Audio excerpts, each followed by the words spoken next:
நீங்கள் கஷ்டப்பட்டு கையில் பால் கறக்கக்கூடாதுன்னு தான் ஒரு மிஷினை வாங்கலாம்னு பார்க்குறீங்க. ஆனால் அந்த மிஷினில் ஒரு நல்ல மிஷினாக பார்த்து எப்படி வாங்குறது, அதை எந்த கம்பெனியில் வாங்குறது, என்னெல்லாம் அந்த மிஷினில் பார்த்து வாங்குறதுன்னு தெரியாமல் தவிச்சிட்ருக்கீங்களா? ஒரு நல்ல மில்கி மிஷின் வாங்கணும்னா எதெல்லாம் பார்த்து வாங்கணும்னு சொல்கிறேன் கேளுங்க. ஃபஸ்ட்டு நம்ம பார்க்க போகிறது என்னென்னா, அது ஒரு பல்செட்ரு மாடல்னு பார்த்து வாங்க, அதுவும் அதில் வாட்டர் ப்ரூஃப்னு பார்த்துக்கோங்க. ரெண்டாவது விஷயம் என்னென்னா கிளா, அது 6mm இருந்தால் வாங்க, இல்லை வாங்கவே வாங்காதீங்க. மூணாவது விஷயம் என்னென்னா அதோட மோட்டார் உள்ள காப்பர் வெயிண்டிங் கொடுத்துருந்தாங்கன்னா வாங்க, இல்லை அலுமினியம் ஃபாயில் கொடுத்துருந்தாங்கன்னா அந்த மிஷினை வாங்கிடாதீங்க.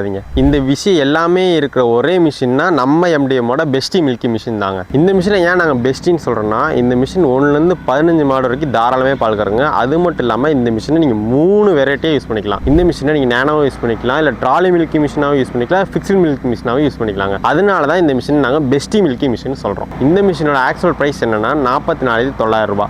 ஆனால் இதுவே இப்போ ஆஃபர் ப்ரைஸில் 29,900 ரூபா மட்டும்தாங்க. இந்த மிஷினை பற்றி இன்னும் நிறைய டீட்டெயில்ஸ் தெரிஞ்சுக்கணும்னு நினச்சிங்கன்னா இப்போவே ஸ்க்ரீனில் இருக்க நம்பருக்கு கால் பண்ணி உங்கள் மிஷினை புக் பண்ணிக்கோங்க.